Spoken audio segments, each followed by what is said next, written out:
सारे कार्यक्रम इन गांव के लोगों के लिए करते हैं। तो भैया आएंगे और 2 शब्द आपके बीच कहेंगे।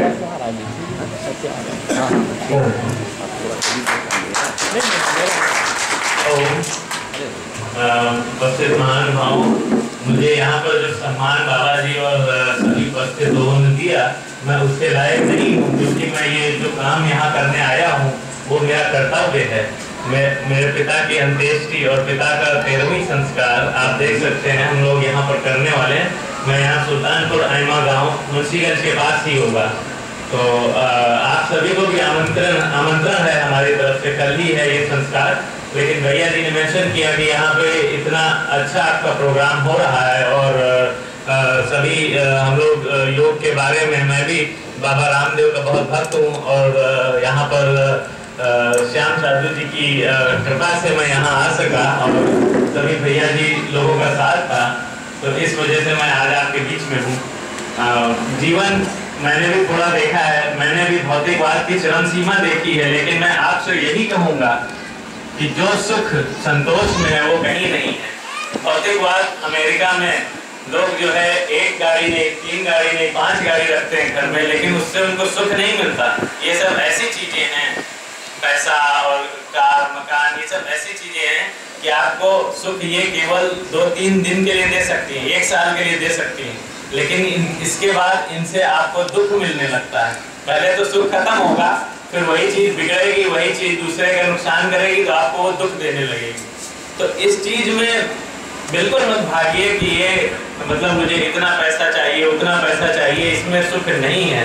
सुख जो है, जैसा बाबा रामदेव जी कहते हैं, दूसरों की सेवा में है। सेवा परमो धर्मा, सेवा में ही सुख है, ऐसा भगवान श्री कृष्ण भी कहते हैं, सारा गीता में लिखा हुआ है। महात्मा गांधी जी कहते थे, जब मैं निराशा की गर्त में पहुंच जाता हूँ तो मुझे सूझता नहीं कि मैं क्या करूं, उस दिन मैं गीता का एक पेज खोलकर श्लोक पढ़ता हूं और मेरे जीवन में प्रकाश छा जाता है। इतनी बड़ी बात गीता में लिखी हुई है। मैं आपको एक श्लोक सुनाऊंगा यहाँ पर। भगवान श्री कृष्ण कहते हैं योग के बारे में, योगस्थः कुरु कर्माणि संगम त्यक्त्वा धनंजय सिद्ध सिद्धयो समभूत्वा समत्वम योग उच्यते। इसका अर्थ ये है कि आप, योग का अर्थ होता है जुड़ना। आप किससे जुड़ते हैं? आप भगवान से जुड़ते हैं। यहाँ पर आप आए हैं भगवान के प्रतिनिधि बनके इस धरती पर। पिछले जन्म में आप आदमी रहे होंगे, औरत रहे होंगे, जानवर रहे होंगे, कोई नहीं जानता इस चीज को, लेकिन आप इस जीवन में आए हैं। ये आपका अंतिम पड़ाव नहीं है और ना ये पहला पड़ाव है। ये स्टेशन की तरह है, जैसे ट्रेन एक स्टेशन से दूसरे स्टेशन पर जाती है। तो योग, भगवान ये कहते हैं कि आपको योग मेरे साथ करना है। आप दुनिया की चिंता छोड़िए, दुनिया की चिंता करते करते आप केवल अपने शरीर का नाश करेंगे, लेकिन योग करने से आप भगवान से जुड़ जाएंगे।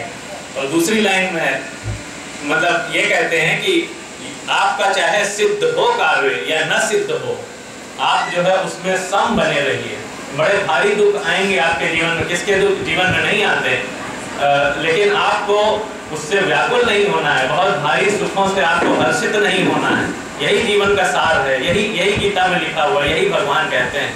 बहुत सारे देवी देवता हैं, वो आपके मन को, आपके मतलब ये सारी पूजा पद्धति, मैंने वेद भी पढ़े, मैंने गीता भी पढ़ी है, रामायण भी पढ़ी है, सारी पूजा पद्धति आपके मन को काबू में करने के लिए है। जीवन में, संसार में बंधन का केवल एक ही कारण है और वो है मन। आपका मन कहता है कि ये हमारे बंधु बांधव हैं, ये आपके खड़े होंगे, ये ऐसा कर देंगे, वो वैसा कर देंगे, मेरी इतनी दूर तक संपत्ति है कि दिखाई नहीं देता है। लेकिन ये सब मन का ही जो है एक विचार है। ये सब मन आपको दुनिया से बांधे रखता है। जिस दिन आपके ऊपर आपदा आएगी, आपको तो तमाम सारे दोहे भी मालूम होंगे, आपको पता चल जाएगा कौन आपका सच्चा है और कौन नहीं है। आपको साधारण जीवन में ये सब चीजें नहीं पता चलेंगी। तो मन ही सारे बंधनों का कारण है और योग से आप इस बंधन से मुक्त हो जाते हैं। भगवान की जो माया है चारों तरफ, इससे आप मुक्त हो सकते हैं। योग ही आपको परमेश्वर से बांधता है। एक ही परम